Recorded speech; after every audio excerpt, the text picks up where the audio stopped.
Flashing lights and cover pages. All these faces will know who I am, 'cause I'll be a superstar.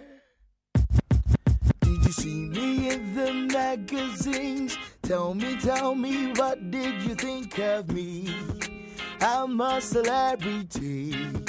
Don't you know, yeah, I break all the rules, but I figure that's what stars are supposed to do, just 'cause we're super cool.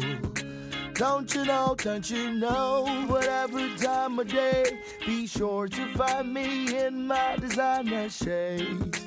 That's how I operate. Don't you know, if I had to do this all again, I wouldn't change anything. The ladies love me and the fans adore me. My super story is one with lots of money. When I become rich and famous, oh, these faces will know who I am, 'cause I'll be a superstar. Flashing lights and cover pages. Oh, these faces will know who I am, 'cause I'll be a superstar. No more lining up outside the club, straight to the door, of course they remember me. I live in VIP. Don't you know, we got it fancy clothes. Paparazzi stalking me, 'cause the whole world knows this dude's about to blow. Don't you know, ain't got no need for game. Just say my name and all of the girls agree. They want a piece of me. Don't you know, if I had to do this all again, I wouldn't change anything. Ladies love me and the fans adore me. My super story is one with lots of money. When I become rich and famous, all these faces will know who I am, 'cause I'll be a superstar. Flashing lights and cover pages. All these faces will know who I am, 'cause I'll be a superstar. Mama, when your boy hammer, I go buy you Range Rover. La la la la la la. I'll be a superstar. Mama, when your boy hammer, I go buy you Range Rover. La la la la la la. I'll be a superstar. If I had to do this all again, I wouldn't change anything. The ladies love me and the fans adore me. My super story is one with lots of money. When I become rich and famous, all these faces will know. Good afternoon to you, dear listener out there. You are welcome to another edition of Business Diet. This Monday afternoon, September 29, 2025. You're welcome to Business Diet on Wells Radio 89.3 FM here in Oluyole Estate, Ibadan. We are proudly your number one family radio station in the city of Ibadan. And we want you to follow us as we open on a fresh edition of Business Diet this week. Business Diet is about business and economic issues in the land. I'm very excited this afternoon. My official guest analyst is on the beat today. I'm very happy about that.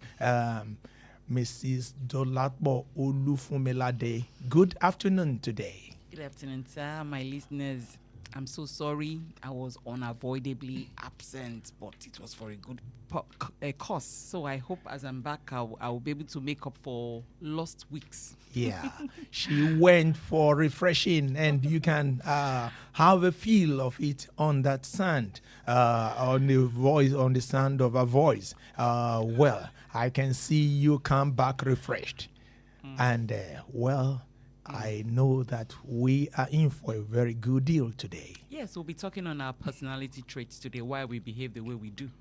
Oh, personality trait. Of course, you recall the alliance. She always takes us on issues, and today she's going to talk about personality trait.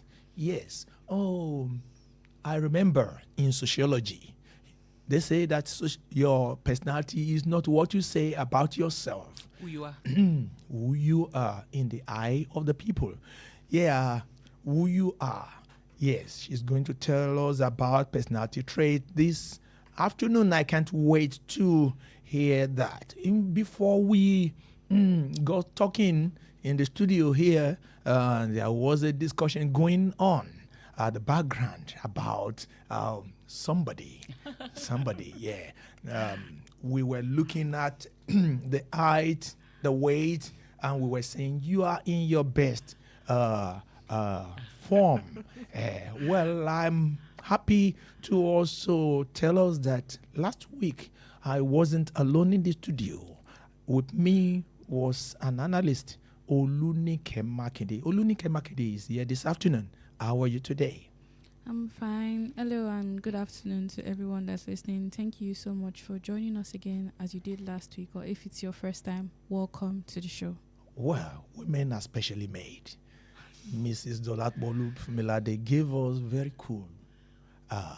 And Olunike is coming out in a cooler form. Well, we thank you, and I'm very happy to have Mrs. Olufmilade back on the beat.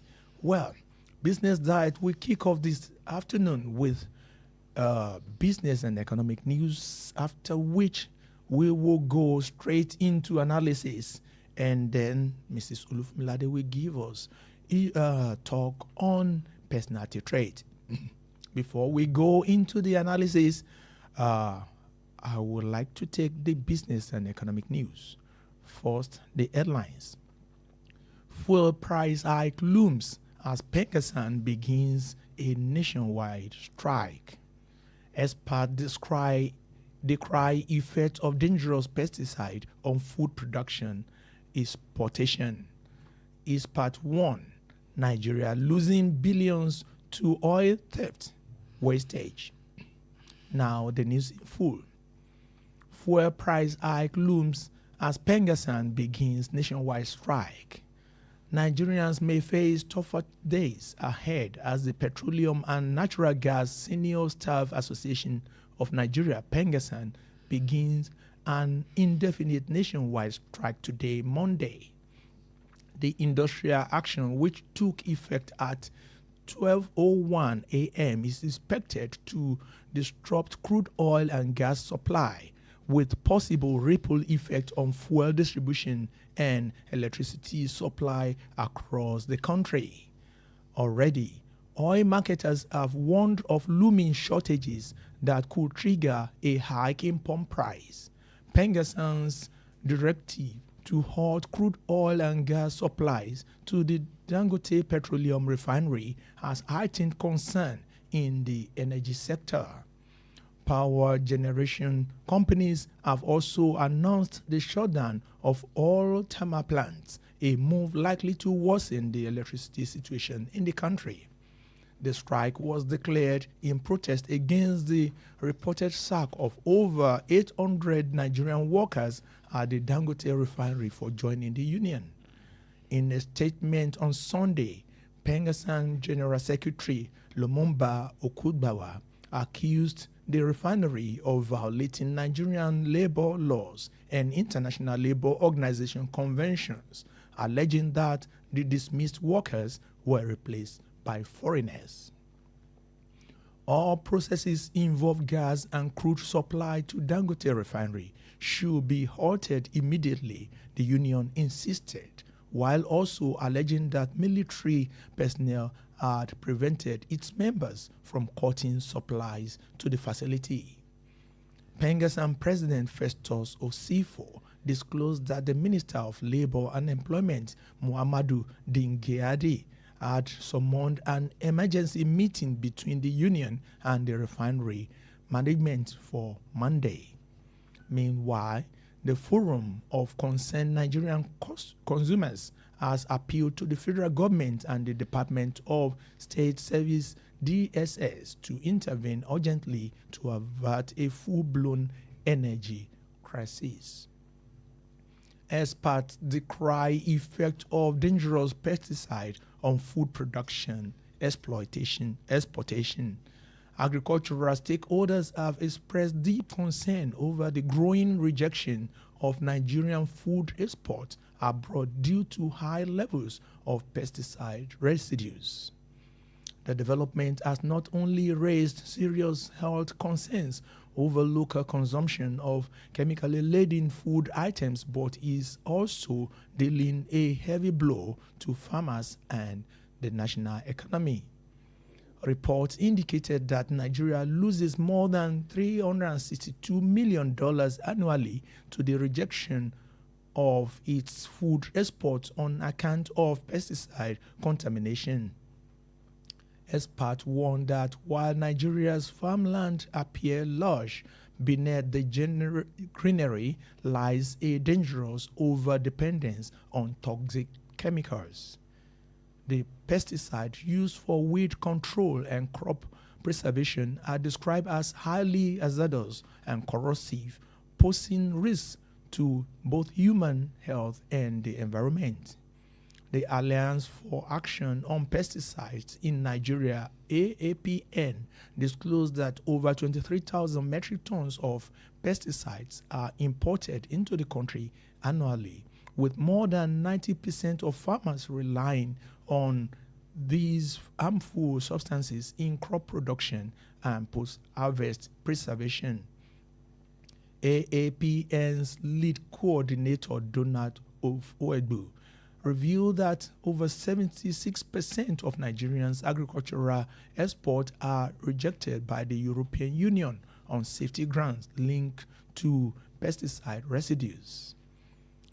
Environmental expert Professor Babatunde Bolaji Bernard noted that the pesticides have contributed to higher yields.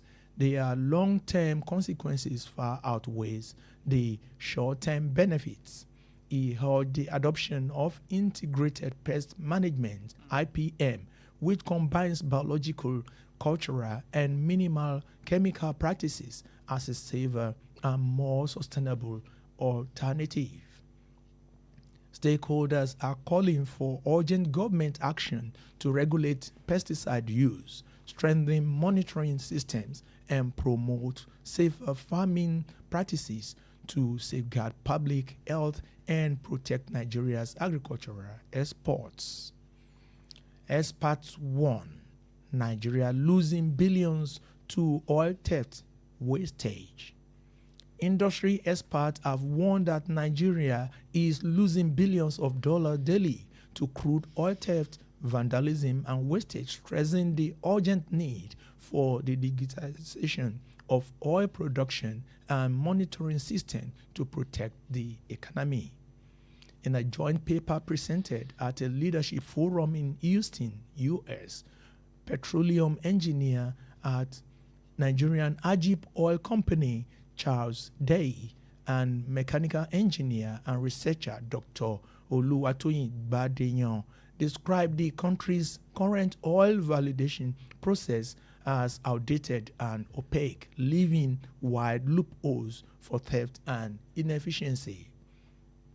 They argued that every barrel of oil should translate to national prosperity, but sabotage, poor accountability, and environmental damage continue to erode government revenues and development efforts.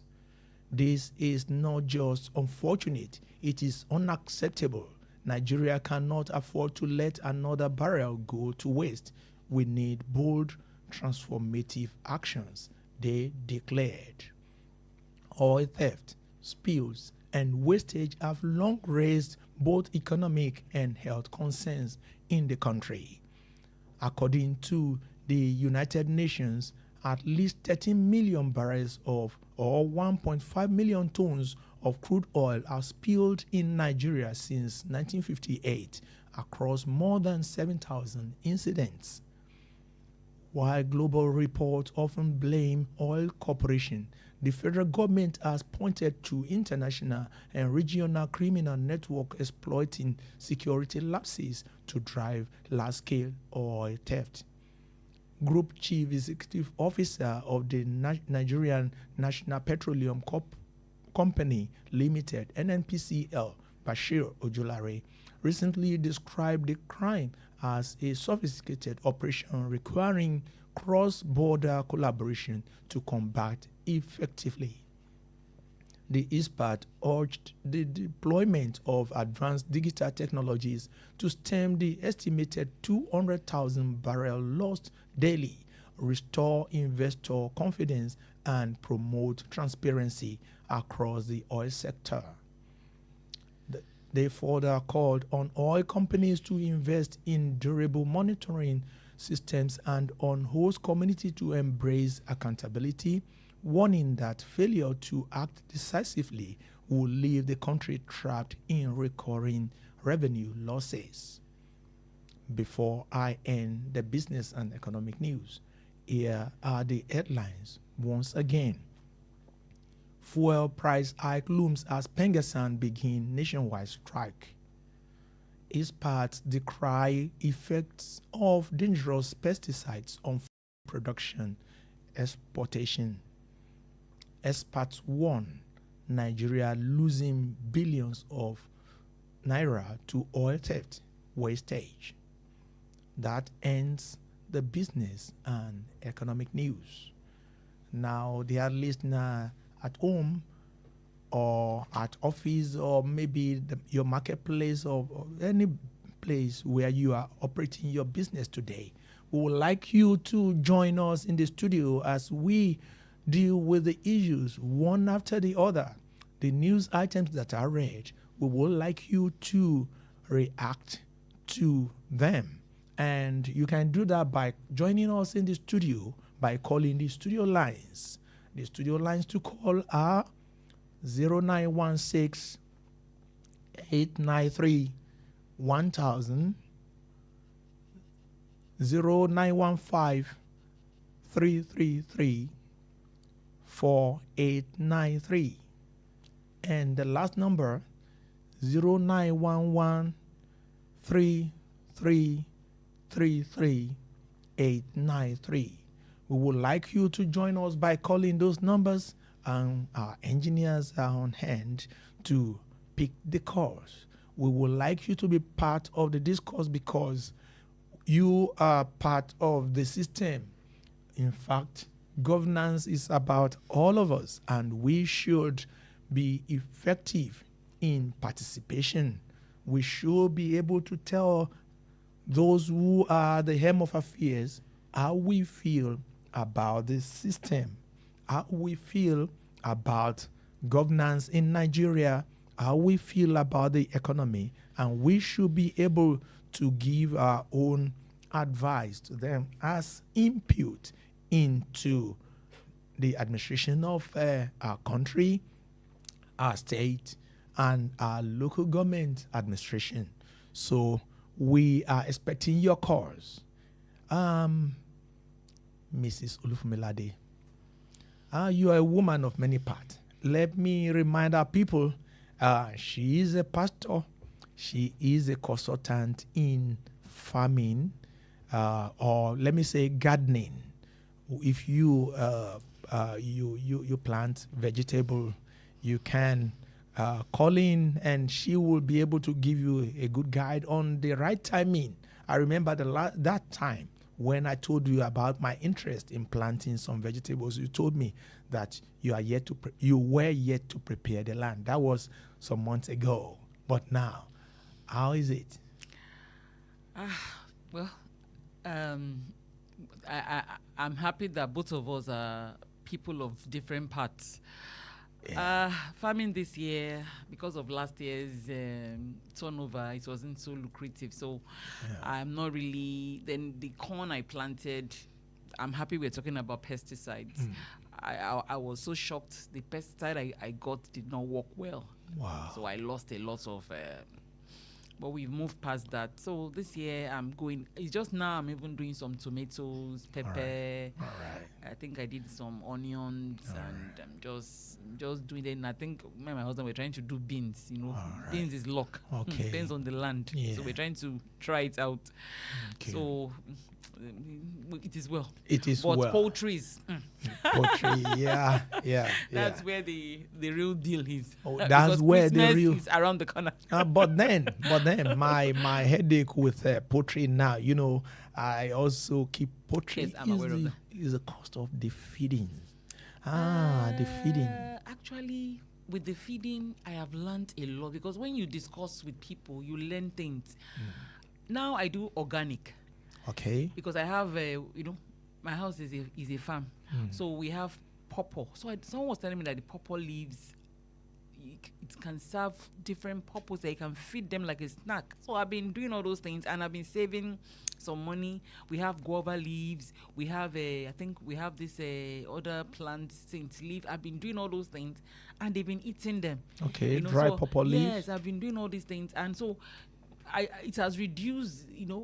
If I buy a bag, it stays longer, because instead of giving them food every time, I also introduce those things. To them. It's good for them because it makes them grow too. Yeah. So that has helped. I also, even for humans, I discovered that pawpaw leaf is very good. Oh, for humans? Yes. Oh, okay. Do you cook it as a vegetable, or you like a juice? You bring out the juice after drying it. But then I don't have the authority to speak on that. Oh well, yeah. Now we have Olunike Makinde in the house. Olunike Makinde is a writer. She is a writer. She can also, apart from writing books on her own, she writes for people. Olunike, I asked you last week, how about writing? How lucrative is writing? Like I said last week, it honestly depends on the people that you are connected to. All right. And like I said, I work on references. So once I'm referred from somebody, I get a job. That's why it's very important. So whatever you do it well. Otherwise, you won't get referred. You won't get referred. Okay. And I am interested in what you do. You know why? Because as a youth, I wouldn't be able to say when you base it on percentage, how many youth will be interested in writing, because people don't like to read in this part of the world. Yes. Like I said last week, you can't be a writer if you don't read books. And people find it hard these days to read. A lot of people, due to the large influence of social media. Let me not generalize it. I would say some people, teenagers, adults included, we are so obsessed with our phones. Our attention span has greatly reduced. So people can't sit down and properly read a book. I've met so many people, and about 60 or 70% of them will tell me that they don't read. They can't sit down and read a book. And if you don't read, you can't be a good writer. Yeah. If you don't read, you cannot be a good writer. Well, my advice for especially the youth is that for you to have the gold mine, you got to read. The treasures of this world are hidden inside books. And unless you unleash your reading ability, you won't find them. So, intellectual property, that is what is helping China today. China do not have the mineral resources as we have in Nigeria, yet they are far better off comparatively. Do you agree, Mrs. Olufumelade? 100%. All right. Now, let's go to the stories. Fuel price hike looms as Pengassan begins on nationwide strike. You told me on arrival at the station this morning that you've not started noticing a hike in price. How do you react to this story? Maybe before you go into... I wanted to take it from another angle because I'm coming from another angle. All right. Okay. I wanted to give it a shot. All right. Olunike, how do you feel about the issue of strike in the oil sector? Do you feel comfortable with that, or what do you think? And then looking at the fact that it was said in that story that they were reacting to the sacking of about 800 workers of Dangote. What do you think about us having a strike on hand now in Nigeria? Well, I understand that they're trying to fight for their rights, but Nigeria is already tough enough as it is. And if we add a fuel hike to it, it's going to make things even way tougher. When there is a fuel hike, it affects everything. It's not just people that drive. It affects people that if you take bike to somewhere, the prices will be largely inflated. For people that don't have constant power supply, they'll have to turn on their gen. It affects everything, and it's not just good for the country. I understand that they're trying to fight for their rights, but like we said last week, adapt and adjust. Be adaptable. I understand that they're upset, but a general fuel hike is not good for anybody. It's not just going to affect them, it's going to affect everybody in the country. So I don't think it's advisable. Okay, you don't think that a strike action is advisable here. But going into the body of that story, there is a place where the Pengassan official is saying that they are reacting. Okay, there is this paragraph that reads that the strike was declared in protest against the reported sack of over 800 Nigerian workers at the Dangote refinery for joining the union. How do you feel about the sacking of about 800 people? Yes, that's pretty bad, but it feels like the masses are being punished for Dangote's sins. It's not the masses that sacked them now. The sack is good. Just like, I understand, Sha. I understand what they're trying to do. All right. But it affects us all. It affects us It all. affects all of us. Okay. Even the people that are protesting, it affects them. It too. affects them too. Okay, let me ask you maybe one question before I go to Mrs. Olufumilade. Okay, the issue arose from these 800 workers, so to say, allegedly joining the union. Okay, these people, they joined the union against the standard of the company that they are working Of for. Dangote's Yes, company. of Dangote's company. And at the same time, when you look at it on the other rung of the ladder, you find that these 800 people that were sacked, they have family down the line. It has ripples effect. So what should have been done rather than Is the strike? next solution for them really to start striking? Is it stipulated in their employment contracts that they cannot join a union? Why can't they sue Dangote instead of striking and affecting us all? It was alleged that it is clearly stated that in Dangote you don't go on strike. Then it's their fault. Why are they punishing us all? I'm sad for them sincerely that they've lost their means of livelihood. Like recently, I went to Palms Mall and I saw that ShopRite has been closed down. I don't know if you're aware of this. Yeah. And I just thought of the number of people that would have lost their jobs. I mean, we pass by ShopRite. It's just a place that we buy stuff. But so many people, the people that arrange the foodstuffs on the shelves, the cashiers, the chefs in the background, the butchers, so many people would have lost their jobs. But as sad as it is, as harsh as it sounds, life goes on. Life goes on. Yes. Well, Mrs. Olufumilade, from what side of the prism are you looking at this issue of strike? I saw how you were trying to tackle her. Yeah. I saw that preamble. Actually, Dangote is an independent oil company. Yeah. They are not supposed to join the union. and I'm sure it would have been stated in their report. Yeah, I mean, sorry, in their The condition in of their terms and conditions of employment.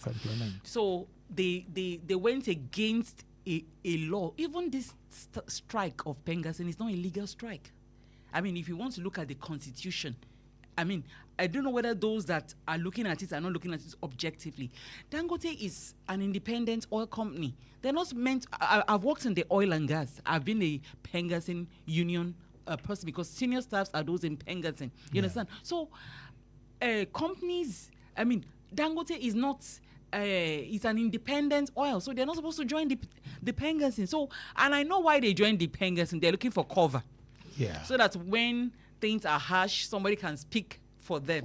But rather than join the Pengasin, now independent companies have their own body that kind of protects them. They should have joined that. So this sack, yes, it's amounted to a breadwinner now. Just looking as if nothing. But a rule is a rule, a law is a law, and they breached it. So yes, it's legal. And even this strike is not a legal strike because they are not supposed to be on Pengasin. I mean, it's stipulated. So it's not a just cause. But Nigeria, we love drama. You understand? Nigerians, we are known for that. They are going to drag it here and drag it there. But, I mean, let's call it spade a spade. Something is not right. Something is not right. You understand? They were not supposed to join Pengasin because they are not under, I mean, according to the law, they are an independent oil company. You understand? So, and even Pengasin trying to, I don't know. If they are, okay, maybe they are just trying to say, okay, our fellow comrades. Yes. I don't know, but if they drag it with them, they're going to lose because they are not supposed to go. I mean, they are not even supposed to join that strike. I mean, they are not supposed to join Pengasin. Oh, you seem to be saying that in Nigeria, let's learn to obey the law. There are rules and regulations guiding each organization. If you are working with an organization, learn to comply. Otherwise, before you even sign a contract, decide not to join them. Like I said, Nigeria loves drama. These 800 people, if they come together, adjust, and give in, and they stop this strike, they get their jobs back. There is a story that came. There was a story yesterday that Dangote has gone as far as going to employ 2,000 Indians to replace them. Well, I wouldn't. Is he alleged? Is he alleged? I hope not. That would be really, really bad. Is he an alleged news or is authentic? Allegedly. I don't think he'll do that. That's not good for our economy at all. I mean, for someone that came as like a messiah in quotes, now going out in line, I don't think that news is authentic. We're already complaining of lack of jobs in Nigeria. Jobs in Nigeria. So if he does this, I don't think so many people will be against him. Exactly. So. All right, but then there is a saying that he who pays the piper calls the tune. If he is the employer, he has already stated the terms and conditions. And I think in fairness, for me, Pengasin should rather dialogue with the Dangote group, the management of Dangote group, rather than just embarking on strike. I see this strike in the next 24 to 48 hours. It will just be a thing of the past because it's not I know the Nigerian system. Do you know that even in the education sector, in the higher education sector, yes, strike is... Do you know why they haven't gone on strike? Why? Okay, I was reliably informed that they are still holding them down because of the elections. If they go on strike now, it's going to affect the forthcoming election. Have you noticed that anytime the rumor is strike, under 24 to 48 hours, the rumor will fizzle away. They are doing some exchange, but it's not going to last because once the elections are over and the deed is done, then you now see the real deal. Oh, well. I was reliably informed. Well. One thing that is very, very clear, apparently clear, is that strike is not good for a country. When you look at the effect of that, it really affects the economy. A situation where, in the case of Pengasin, if the strike should continue, it will even affect the electricity supply.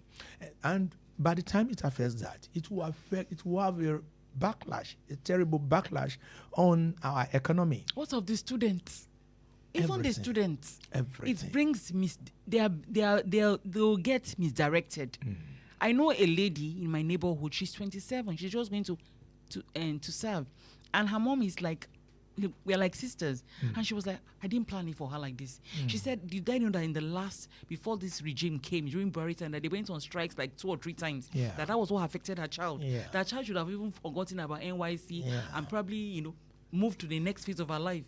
I'm a victim of strike. Oh my goodness. I was supposed to do a 4-year course, but I stayed in school for about 7 You years. see, exactly what she said. My daughter, a computer science student. Okay, the one I'm talking with. No. Okay, the older one. The older one. Okay. She suffered a terrible backlash of I strike. honestly don't blame people that send their children to private schools. It was only back then, private universities rather. Yeah. It was only back then that, public universities, their certificates held with. Sway. With honor. But now, it's just everybody just wants their child to go through school without time wasting. No Yeah. stress. No stress. Yeah. Please, if you are in unionism, let us look at other means. Okay, we missed the call there. And, we would like you to call back. Please, we want the engineers to be on guard. I think, okay. So let's go to the next story item. Experts decry effects of dangerous pesticide on food production, exportation. I'm a victim. Early this year, I went to. Actually, maybe it's my fault. I was asked to go to FUNAB because FUNAB can guarantee, because they do a lot of quarantine and they have what is called regulatory stuff. They regulate what comes in and what. So, but I went to Akpata, someone I felt I've been buying, I can buy from, and my corn did not do well. Okay, I noticed pests, so I quickly went to because going to FUNAB is stress. Going to R&T is kind of stressful, so I just went to the market, just someone I buy from at times, and it got worse. I lost a lot. In fact, I think my daughter was just able to pick 1 or 2. And that was the end of it. So, yes, these things are real. When I read the news this morning, I said, that was what happened to me too. You understand? I think the board, a lot of things in Nigeria, the regulatory boards, honestly, are not active enough. Yes. That is just the truth. They're not active enough. You remember when there was this issue on Dangote's oil and the NNPC oil? Me, I didn't need a regulatory board, because when I buy Dangote oil, I enjoy it more. Even when I put on the gen, it stays longer. I didn't need any regulatory board to come and tell me that it's the same. People were doing tests and they found that Dangote's oil is more durable. It's more lasting. You mean fuel? Yes, fuel. It's lasting. You understand? So the regulatory boards are not effective enough. It's either they are not effective or they are being bribed. Sorry, I have to say this on a platform like this. It's either it's either they don't know their job well, or they're not doing it well, or they are being silenced so that those things can fly. They can sell them. You understand? I feel like it's a little bit of both. Yes, it They're can be being bribed, and they also don't know how to do their jobs properly. If during that fuel time, I knew it was bribery. I knew, because it was even my neighbor. She said, let's buy fuel from AP. I was like, people have come again. Which one is fuel is lasting, is not lasting? So we did the experiment. Okay, I now didn't. I don't want to call names. I didn't go to the place I used to go to. And as I go in here, I don't notice that my fuel was lasting in the car. Honestly, if I do maybe like 15,000 a week, it will even stay till Sunday, getting into Monday, or even maybe 15, 20. It will stay long. I was like, this thing is true. So the regulatory boards, I don't know what game they are playing, but I can understand. At times they give them envelopes. Well. I will say it, sir.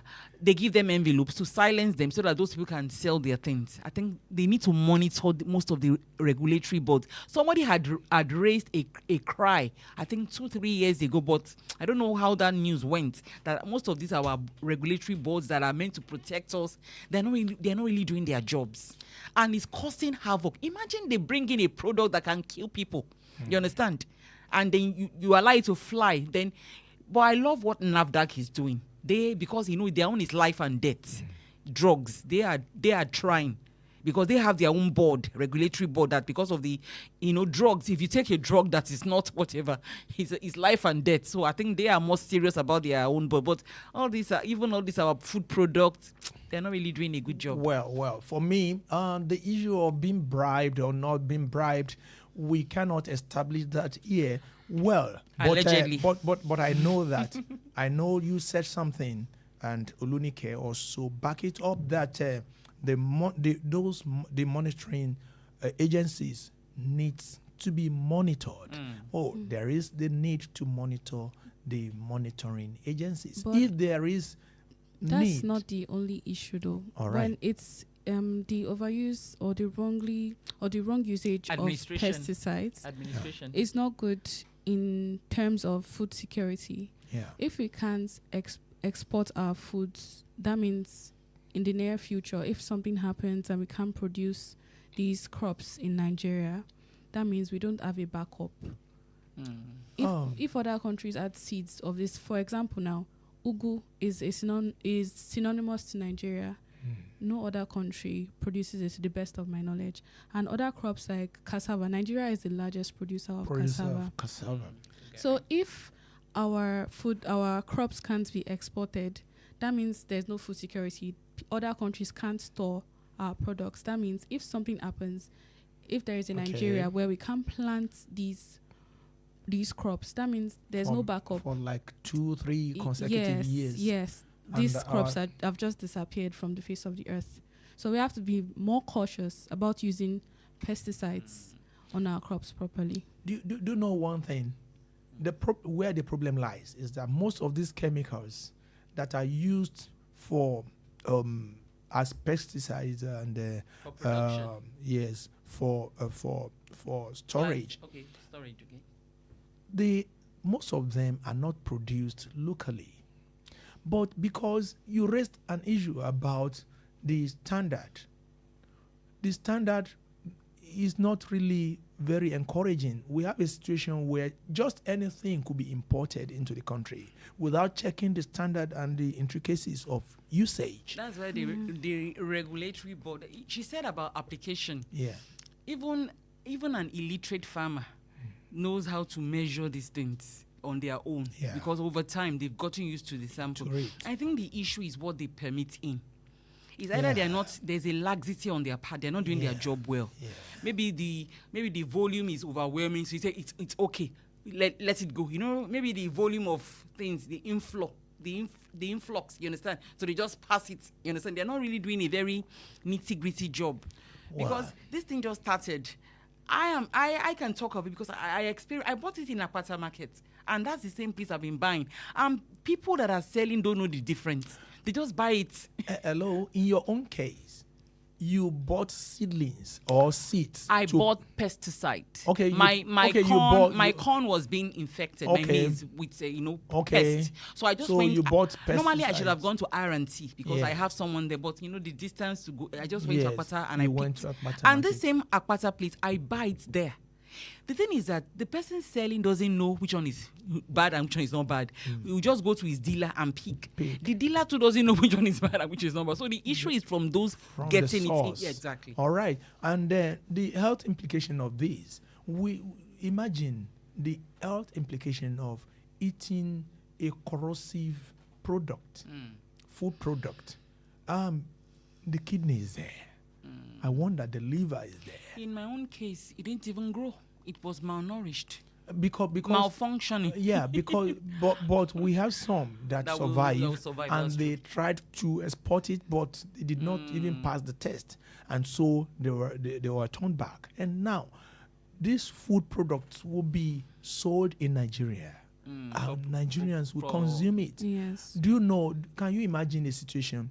Some people, they will buy apple, and without washing it, they will just begin to crush and to munch and to swallow away without thinking about the possibility of these fruits having been preserved with some chemicals.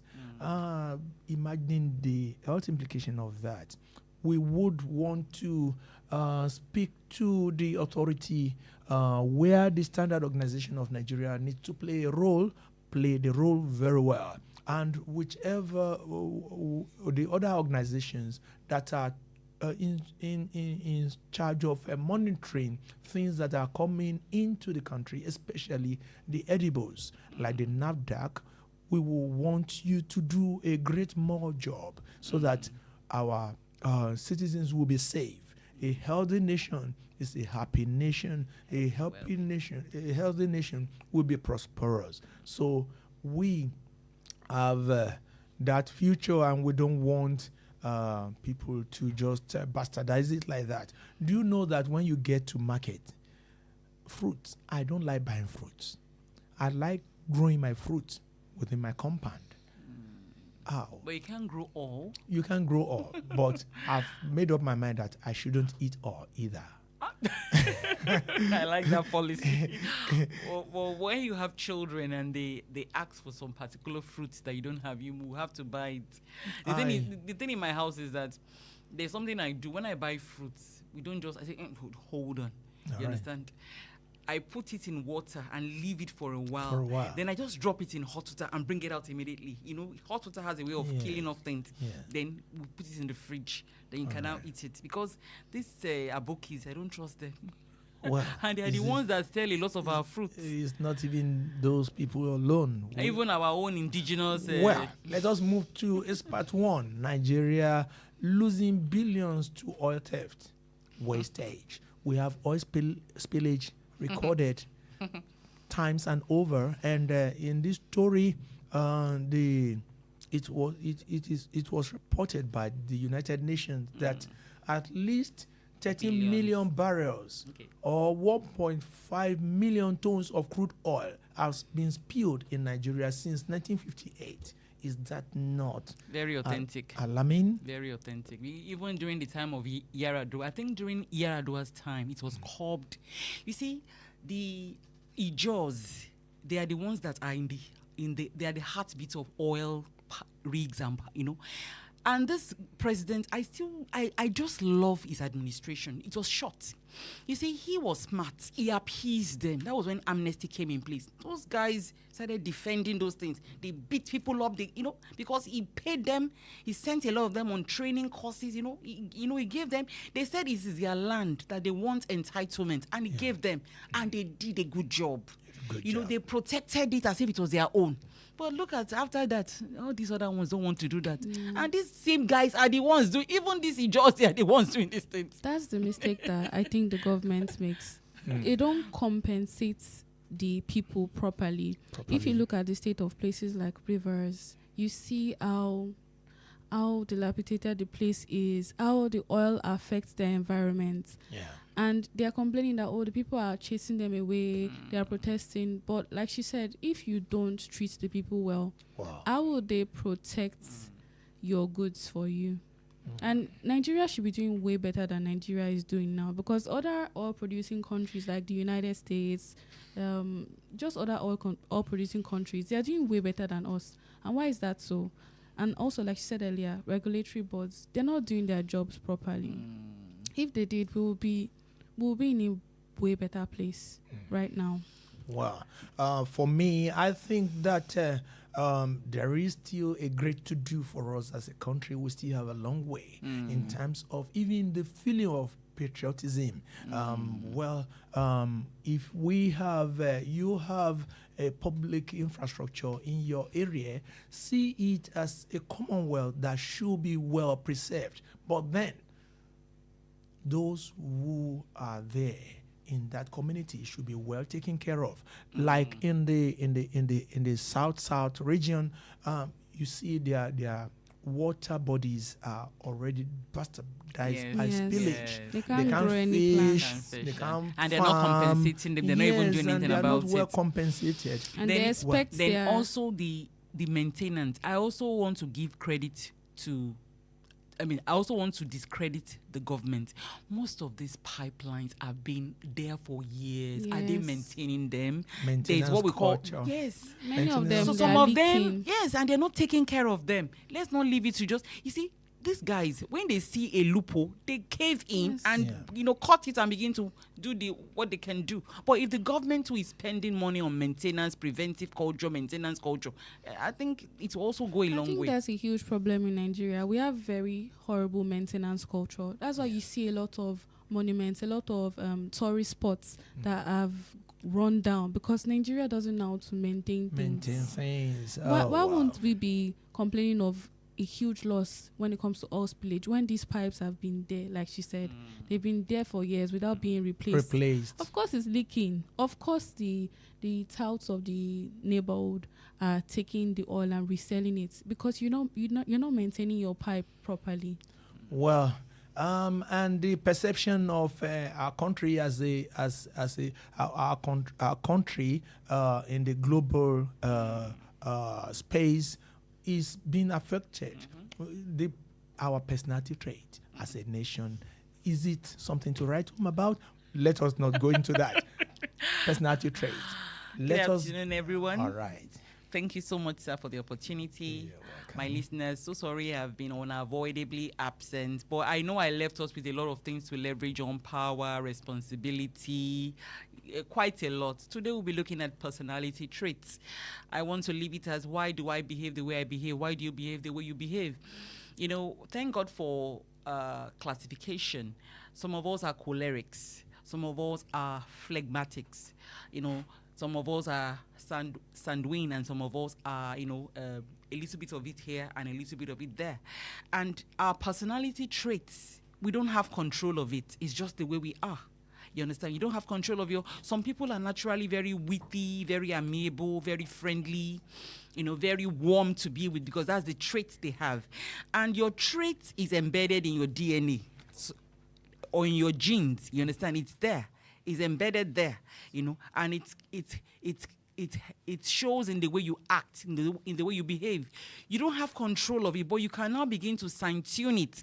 Now, some people are cholerics. They are born leaders. Anywhere they are, you know them because I call them control freaks. You understand? They try to, if you don't understand them, you think they are controlling, but they are not. It's just who they are. You understand? When they get into a place, they know how to take charge. They know how to order. I have a friend. She's in the UK. After years of talking to her, she had to begin to give me some respect. I'm also a choleric, but I've learned to manage my being choleric, because that is where mastering of your personality traits falls in. You have to do a personality management. You cannot use your personality to let me go into marriage now. Okay, you are a control person, maybe a choleric. You now want to be ordering your wife around every time. You need to manage your traits. You understand? So that's another angle. Then some people, they are phlegmatics. They are laid down. Those people, you need to kind of encourage them, push them a bit. Then we have the melancholies. Those ones there. Another one. I don't even want to have associations with those ones, because especially when they've not learned to manage themselves. I call them neither here or there. They have this, they are perfectionists, and then they have a bit of ordering, control stuff. So at times when you see people around you and they're acting in a way, if you understand yourself, who you are, then you understand traits and personality, you'll be able to manage people around you. But the first step I always tell people is that manage your personality traits. It's so important. If you are friendly, talky, you need to begin to tune it down a bit. You understand? So that you are not too talky and you get carried away and you talk, or I call them, they marry everybody. Everywhere they get to, they are here, they are all over the place. No. You have to learn to manage your traits. You understand? Because of the future and the present. You understand? Then for a person, phlegmatics need assistance. If you have children that are laid down, you need to pull them up. in a very gentle way, not too forceful, because they don't need force. If you force them, you get them further to go in, because they might feel rejected, and then they go deeper into that personality. So you need to kind of encourage them, by helping them and tell them reasons. When you want to correct them, you tell them the reason why you're correcting them in a very loving way. In that way, you gradually begin to lift them up. At least they can begin to come out of... See, personality traits are always there, but you manage them. A phlegmatic will still remain a phlegmatic, but he or she knows how to manage himself well, because when the senses are saying, oh, I'm getting too laid down, he begins to adjust, or she begins to adjust. So today I don't want to take too much of our time, because our time is fast spent. I want to encourage us, know yourself. You understand? Then know people around you. When you know yourself and you know why people around you, you cannot begin to say, that's why they behave like that. So you don't now do the blame game. You understand? You are balanced. You understand? And I want to encourage the married, know your spouse, know the traits, because I always tell people that in marriage, you are in that person's life for a reason. You understand? Maybe you are there to either jack him up or cool him down. You understand? So today I want to leave us, know yourself, know the people around you, and know how to manage people, because our personality is who we are, and that is how people perceive us. So let's try to balance it. Let's try to balance it well, so that we live in a more healthier, friendly, peaceful, and productive society. Wow. Oh, personality trait. I want to know myself. I want to know. I hope I'm not melancholic, or what do you call it? Or I just think you are a sanguine, sir, and a bit of you have a recessive I've been studying for some time now, sir. You have a recessive choleric, a recessive melancholy, more of sanguine, because you're a friendly person and you're witty. You understand? The choleric is there, but I think it's well managed. You understand? Because you can delegate. Cholerics can delegate because of the authority they carry, but it's recessive. You don't use it to boss people around. You understand? The born cholerics, they boss people around a lot. So you are more of a sanguine. Well, I think your dominant trait is sanguine. At least now out there, my advice for us is that let us even do some appraisals. If you can't appraise yourself, go to expert. You can call us and we will link you with the right body to appraise you. Now, I want to say a big thank you to Olunike Makinde. I want to say Pastor Mrs. Oladipo. I want to say. Oh, sorry. I want to say. No, you've married me to another person. Yeah. Well. I want to say a big sorry there. I want to say thank you for being with me all this while on the show. And I want to say a big thank you to our crew on the engineering beat. I want to say a big thank you to Irekomi. I want to say a big thank you to Lola. I want to say a big thank you to everybody. Mrs. Do you have anything to tell me? No, you can go on, sir. Okay. Until next week when we meet on Business Diet, I remain your dear friend on the radio, Akinwale Aboluwade. Cheers. Money when I become